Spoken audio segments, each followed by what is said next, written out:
तो छठे घर में यदि बृहस्पति है, जैसे कर्क का है तो, मीन का है तो, धनु का है तो,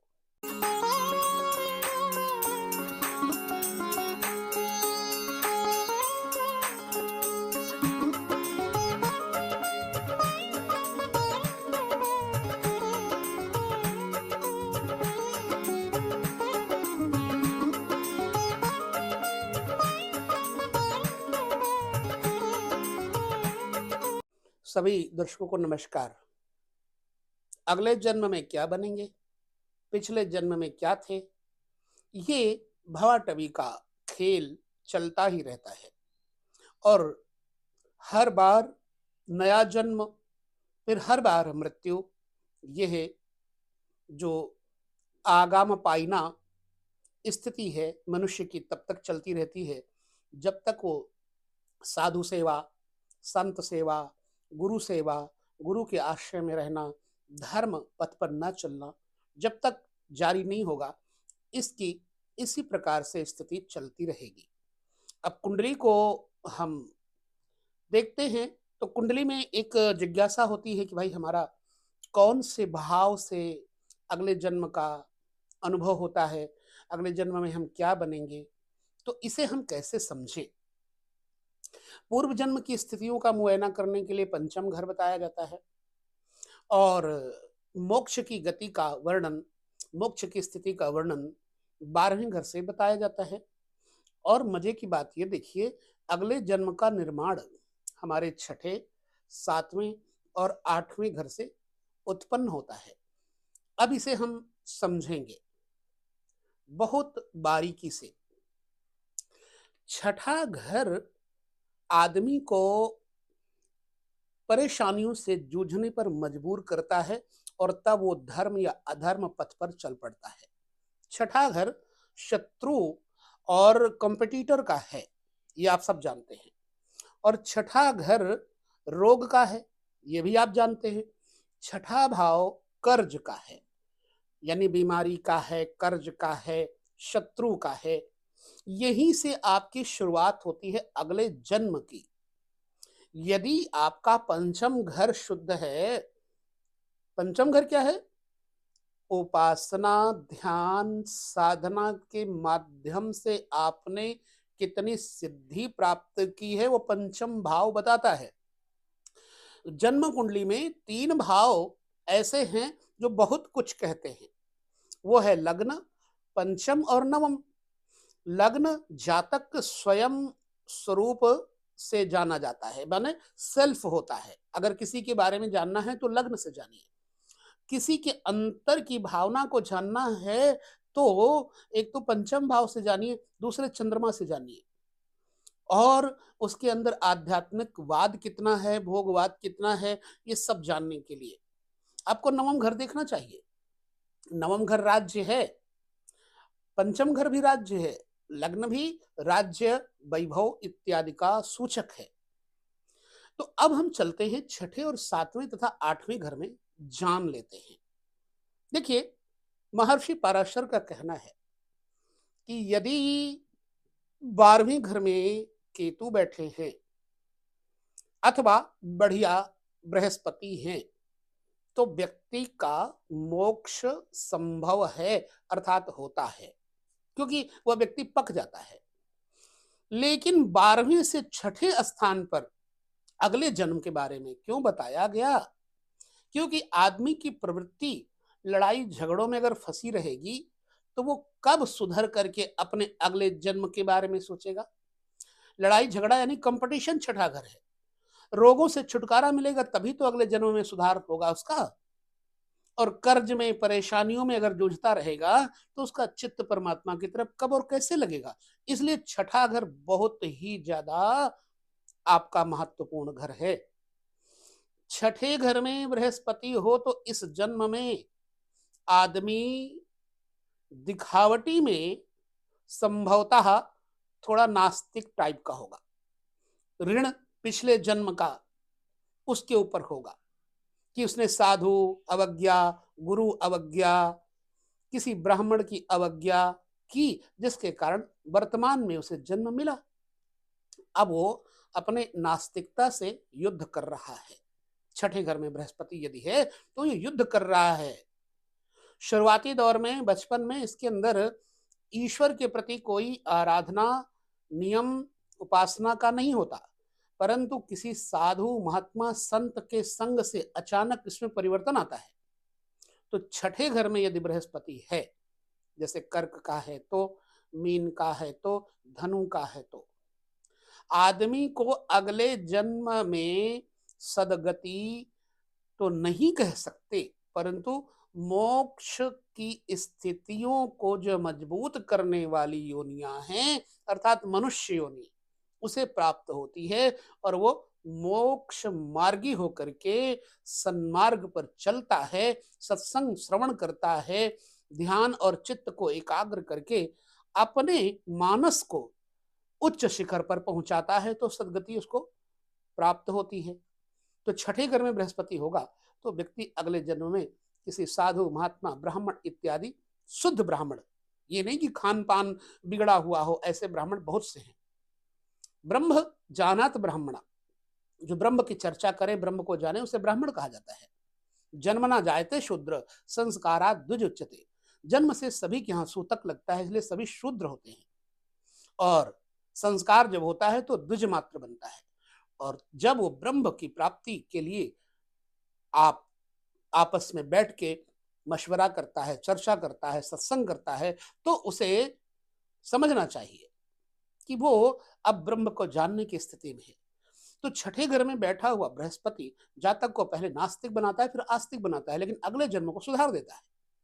ठीक इसी प्रकार सातवें घर में अगर बृहस्पति है, हालांकि सातवें घर में बृहस्पति वर्तमान जन्म में यदि मीन में है, धनु में है, तो जातक को थोड़ा पाखंडवाद करने पर मजबूर करता है।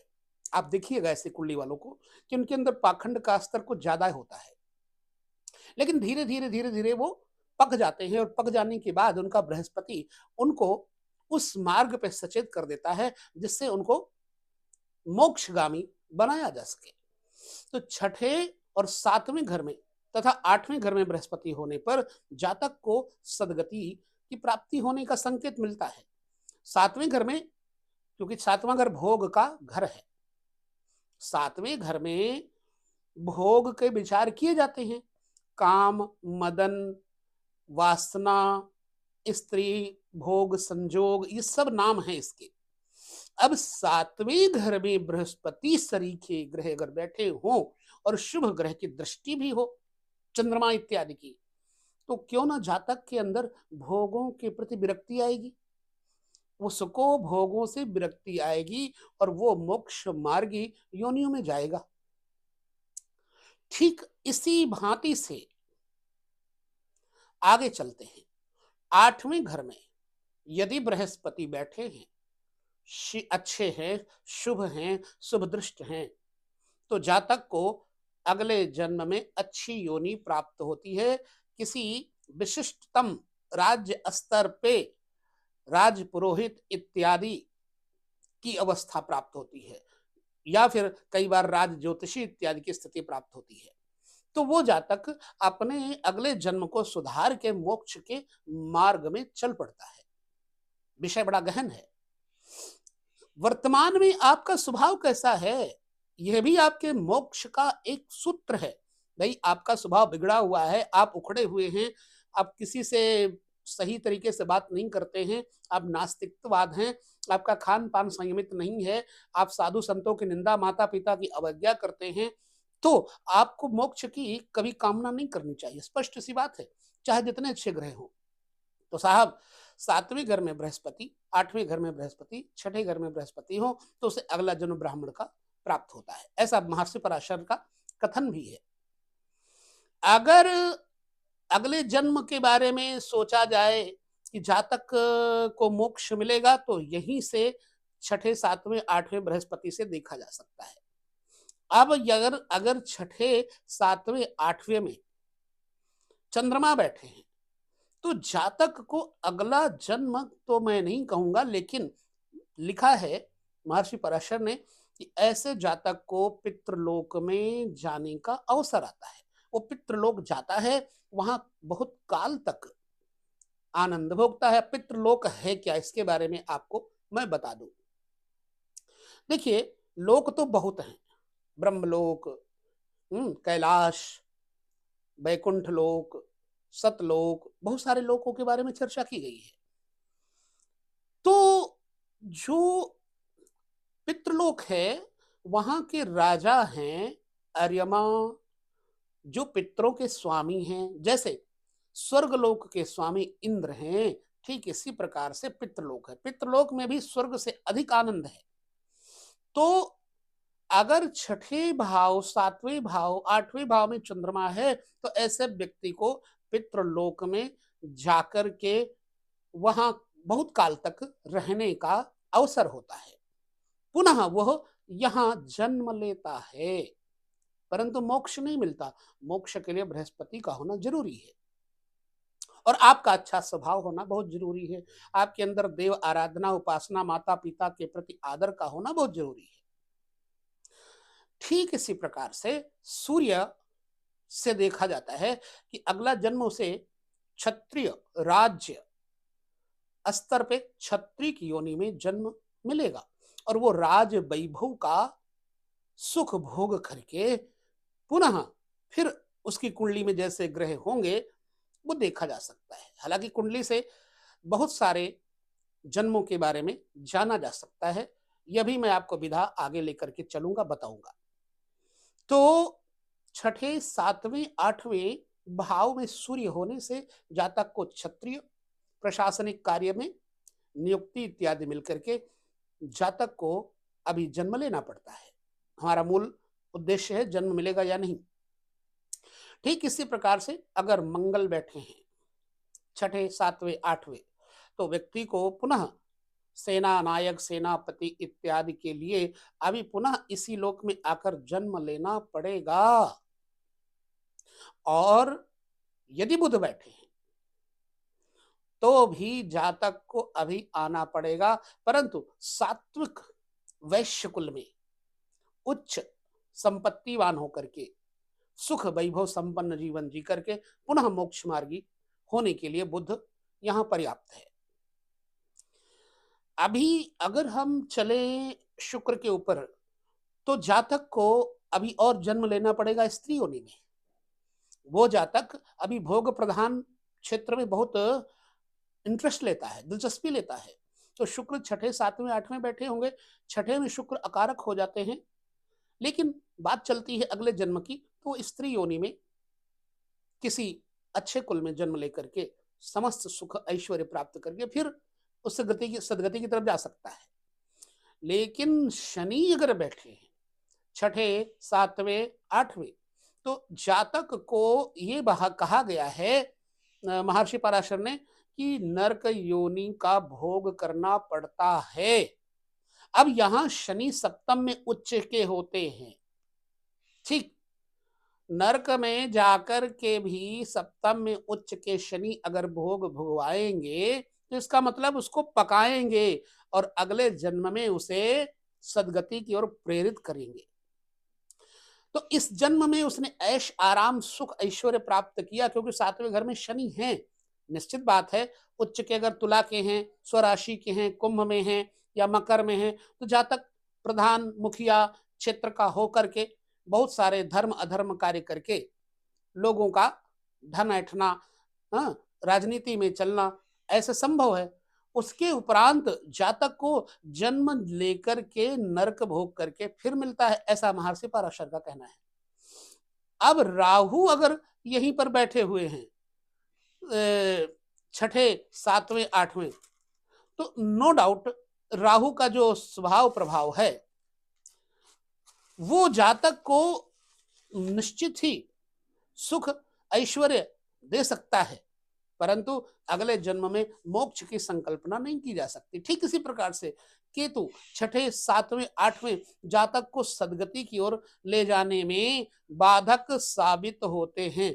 तो इस तरह से छठे, सातवें, आठवें में यदि बृहस्पति हैं अच्छे, तो जातक को मोक्ष के बारे में हमारे शास्त्रों ने बताया है। अगर इनमें बुरे ग्रह हैं तो जातक को अगले जन्म में अभी आना पड़ेगा, सदगति नहीं होगी, मोक्ष नहीं होगा, यह निश्चित कर दिया गया।